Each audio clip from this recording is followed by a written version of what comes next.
नमस्कार दोस्तों, आशा करते हैं आप बहुत अच्छे होंगे। मेरा नाम है महेंद्र पटेल। इस वीडियो में हम समझने वाले हैं कि एक कॉलम की कास्टिंग क्या आती है।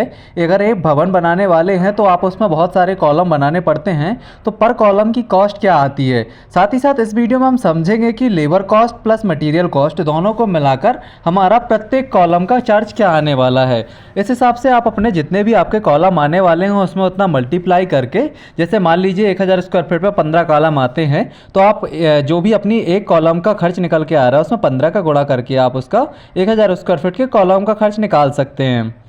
जैसा कि हम जानते हैं, एस पर IS कोड कॉलम में कम से कम 12 mm का सरिया इस्तेमाल किया जाता है।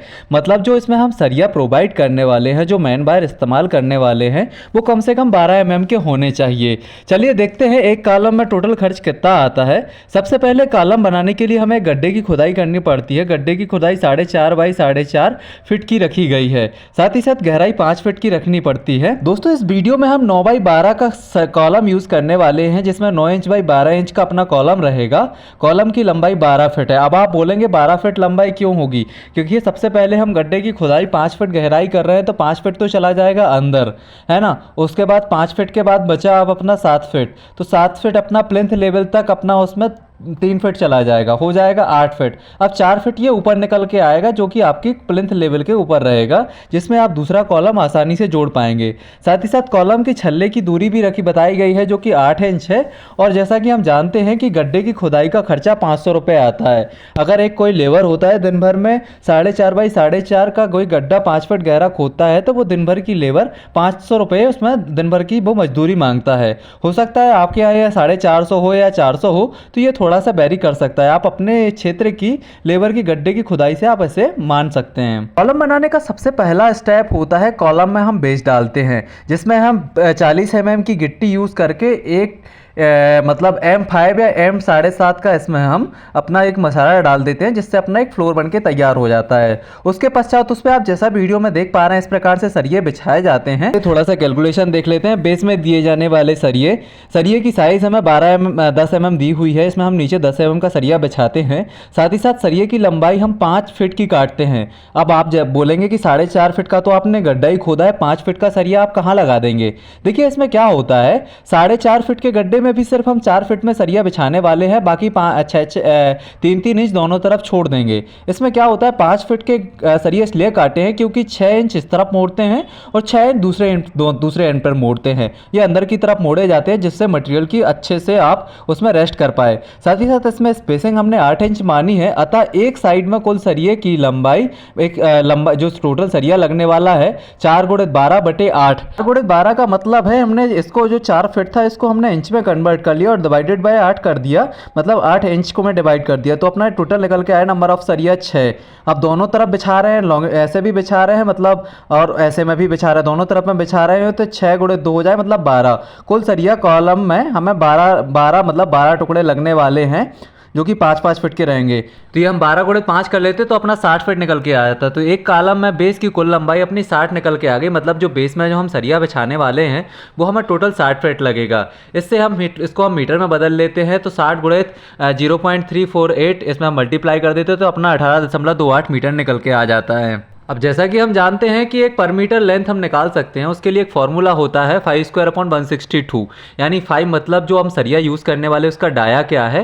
जैसा कि इसमें दिया हुआ है, हमें 10 mm का डाया दिया हुआ है, तो 10 × 10/162। तो हमारा निकल के आ गया 10 mm प्रति मीटर को केजी में कन्वर्ट किया तो 0.61 मतलब 18.28 जो मीटर दिया हुआ था, इसमें 0.61 का हम गुणा कर देंगे तो हमारे पास निकल के आ जाए कि कॉलम के बेस में हमें कुल मिलाकर कितना सरिया लगेगा। तो जैसा कि हमने मल्टीप्लाई के बाद पता किया, तो हमें 11.15 kg इसमें मटेरियल लग जाएगा। जैसा कि हम जानते हैं कि कॉलम की साइज़ हमें 9 बाई 12 दी गई है।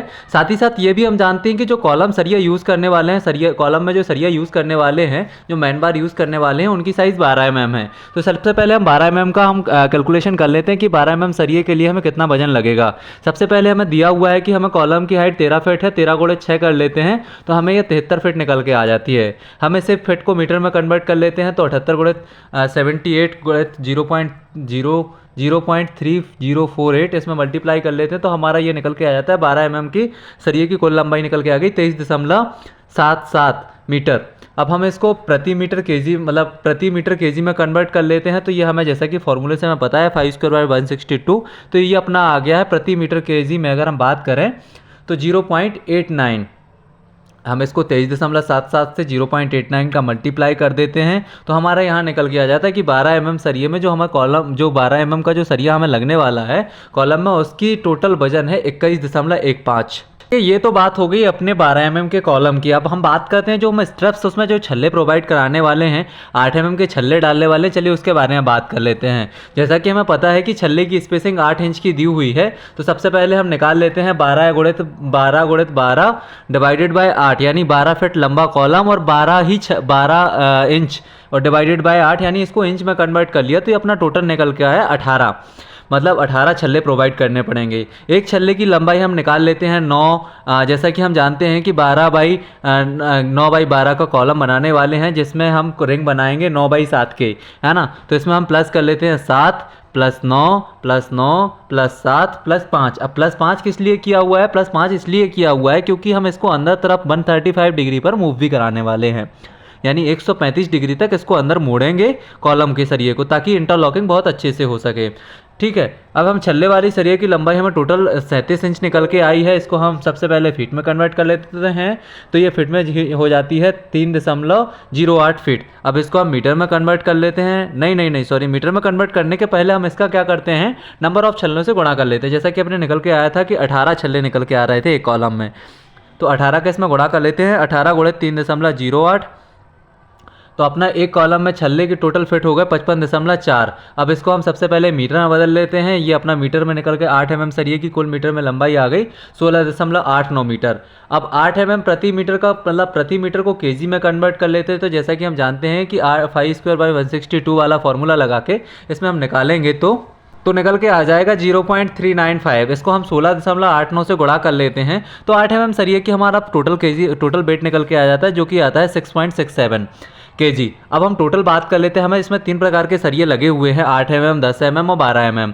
क्वांटिटी इस प्रकार की हम एक तालिका तैयार कर लेते हैं जिसमें 8 mm का वेट दिया हुआ है 6.67 kg, 10 mm का दिया हुआ है 11.15 kg और 12 mm का दिया हुआ है 21.215। तो इसमें हम रेटों का मल्टीप्लाई कर लेते हैं। जैसा कि हम जानते हैं कि अब जो जितना पतला सरिया होता है उसका रेट उतना ज़्यादा होता है। जैसे 8 mm का 66 रुपये दिया हुआ है, करंट रेट की बात करें 10 mm का 64 रुपये और 12 mm का 63 रुपये होता है। इनका आपस में मल्टीप्लाई करने के बाद टोटल अमाउंट निकल के आता है 2485 रुपये। ये अपना सिर्फ सरिये का टोटल रेट निकल के आ गया। अब हम मोटा मोटा मानते हैं कि कंक्रीट की कास्ट क्या आने वाली है, रेत गिट्टी साथ ही साथ डालने का खर्चा, ये हम टोटल मानते हैं कि एक कॉलम में 2200 रुपये का खर्चा इसमें आ जाता है। तो हम टोटल कॉस्ट बना लेते हैं 2200 + 2485 यानी टोटल 4685 रुपये प्रति कॉलम का हमारा खर्च आता है। हम एक कॉलम बनाने जाते हैं तो 4685 रुपये हमें एक कॉलम का खर्चा होता है।